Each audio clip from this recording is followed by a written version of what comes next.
रात का समय था। समुद्र बेकाबू हो चुका था। लहरें इतनी ऊंची उठ रही थीं कि पूरा जहाज ओशन स्टार किसी खिलौने की तरह डगमगा रहा था। 325 लोग उसमें सवार थे। व्यापारी, सैनिक, परिवार और यात्री, सब डरे हुए थे। 22 साल का लियम कांपते हुए बोला, आना, अगर जहाज डूब गया तो?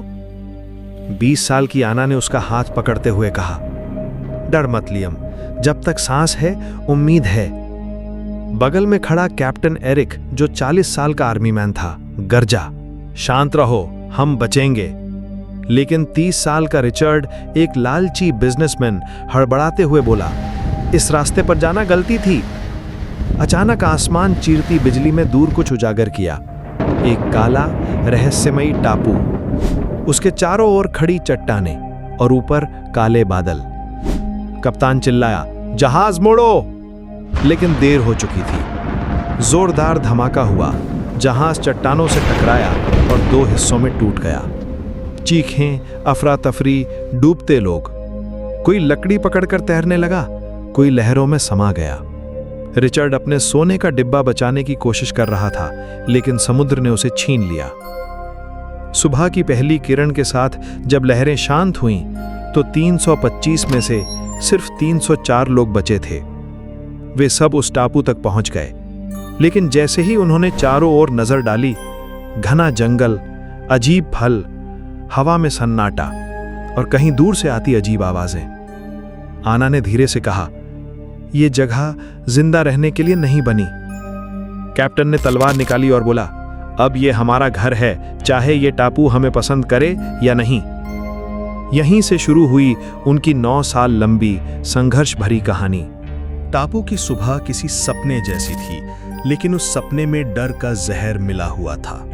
सूरज की रोशनी पेड़ों की मोटी शाखाओं से छनकर नीचे आ रही थी।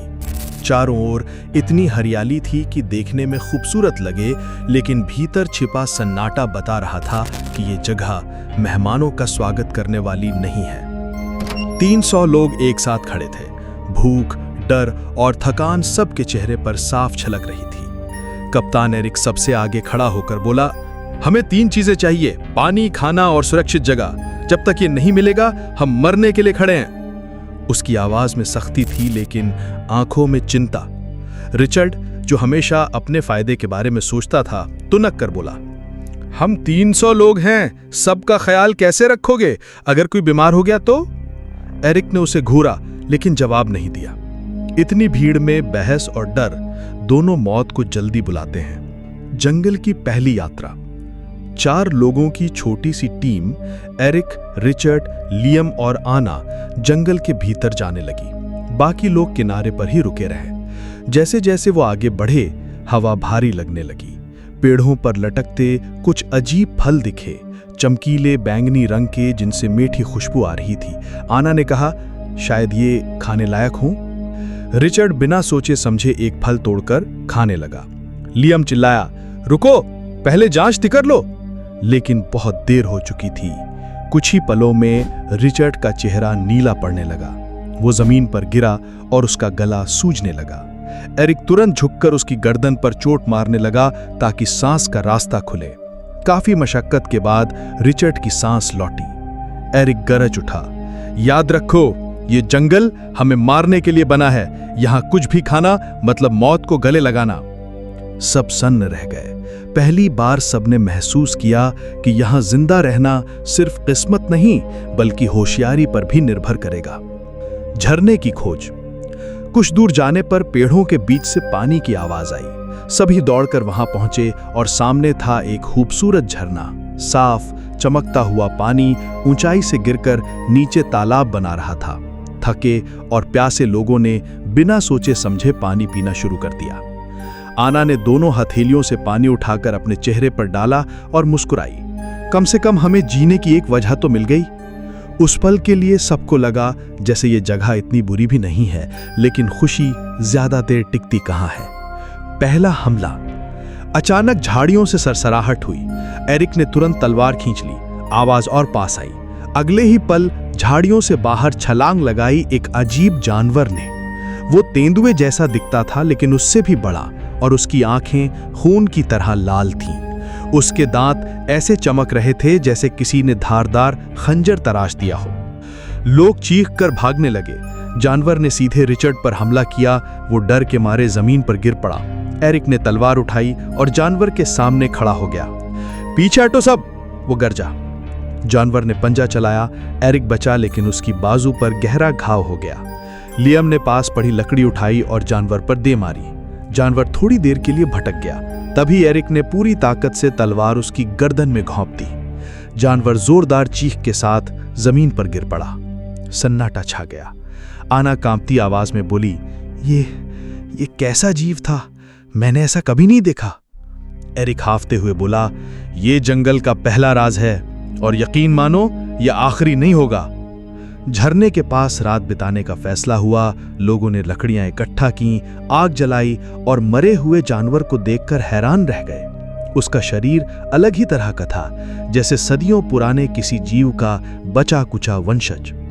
रिचर्ड, जिसने दिन में मौत का स्वाद चखा था, अब और भी लालची नजरों से बोला, अगर यहां ऐसे जानवर हैं तो यहां खजाने भी होंगे। ये टापू साधारण नहीं है। एरिक ने उसकी ओर देखा और ठंडे स्वर में बोला, अगर तू खजाना ढूंढेगा तो मौत जल्दी मिलेगी। लेकिन रिचर्ड के चेहरे पर वही हंसी थी, वो हंसी जो बताती थी कि ये इंसान अपने लालच से कभी नहीं बदलेगा। उस रात आग की रोशनी में सब सोने की कोशिश कर रहे थे, लेकिन जंगल की अजीब आवाजें, कहीं दूर से आती हड्डियां चटकने जैसी ध्वनि और हवा की सरसराहट हर किसी को याद दिला रही थी कि असली कहानी तो अब शुरू हुई है। दिन गुजर चुके थे। झरने के पास बनी अस्थाई बस्ती अब छोटे से गांव में बदल गई थी। 304 में से कुछ लोग बीमार पड़े, लेकिन बाकी धीरे धीरे टापू के नियम समझने लगे। हर दिन नए खतरे सामने आते, जहरीले कीड़े, अजीब फल और रहस्यमयी जानवर। फिर भी उनमें जीने की उम्मीद थी। एक सुबह शिकारी घबराते लौटे।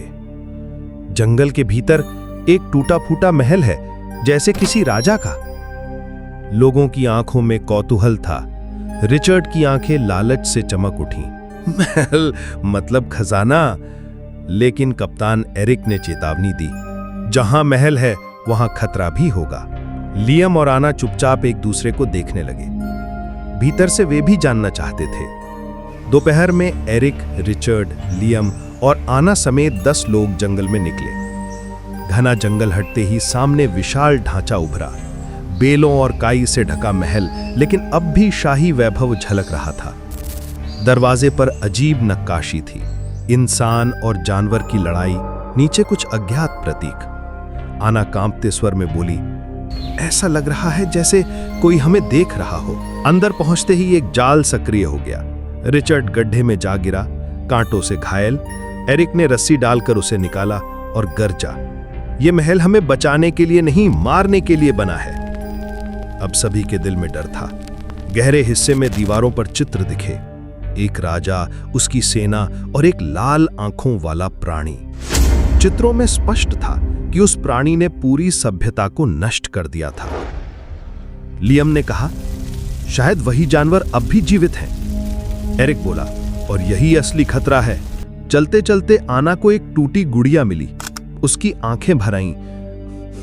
यहां भी बच्चे और परिवार थे जैसे हम हैं, और वे सब मिट गए। लियम ने उसका हाथ पकड़कर कहा, हम मिटेंगे नहीं, हम बचेंगे। ये पल दोनों को और करीब ले आया। महल के तहखाने में अंधेरा और ठंडक थी। तभी लाल आंखें चमकी। 3 भयानक जीव सामने आ खड़े। उनकी दहाड़ से दीवारें कांप उठी। उन्होंने हमला किया और एक आदमी तुरंत मारा गया। एरिक ने तलवार उठाई, भागो, सब बाहर भागो। लोग भागने लगे, लेकिन छत का हिस्सा गिरा और रास्ता बंद हो गया। एरिक वहीं फंस गया। उसने लियम को देखा और चिल्लाया, उन्हें ले जा, मेरी चिंता मत करना। बाकी लोग किसी तरह बाहर निकल आए, लेकिन एरिक अंदर ही रह गया। महल से सिर्फ दहाड़ें और उसकी चीखें सुनाई देती रहीं। आना जमीन पर गिर पड़ी। हमारा सहारा चला गया। लियम की आंखों में आंसू थे, मगर उनमें आग भी थी। अब मैं उसकी जगह लूंगा, ये टापू हमें मिटाना चाहता है, लेकिन हम हारेंगे नहीं। दूसरी ओर रिचर्ड अब भी महल की ओर देख रहा था।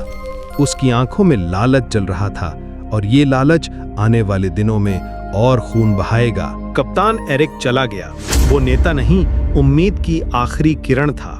गांव खामोश था, डर हर चेहरे पर लिखा था। लेकिन लियम बदल चुका था। 22 साल का लड़का अब 30 साल का नेता बन चुका था। एरिक के शब्द हर वक्त गूंजते, उन्हें ले जा। लियम ने सबको संभालना शुरू किया। किसी को खेती सिखाई, किसी को हथियार। आना हमेशा उसके साथ रही।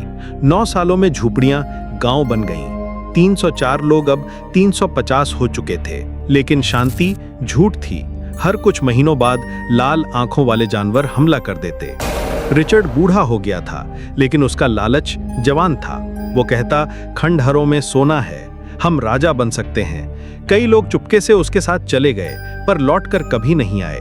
बुजुर्ग कहते, रिचर्ड मौत बुला रहा है। लियम चेताता, जिंदगी खजाने से बड़ी है।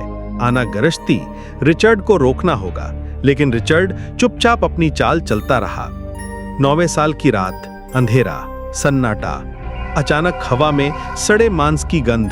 कुत्ते भौंकने लगे। फिर दर्जनों लाल आंखें चमकी। जंगल दहाड़ से कांप उठा। झुंड गांव पर टूट पड़ा। दीवारें चंद सेकंड में टूटी। आग लग गई। औरतों की चीखें गूंज उठीं। लियम तलवार लेकर आगे आया। आज भागना नहीं, आज लड़ना है। बीच में अलाव जलाया गया।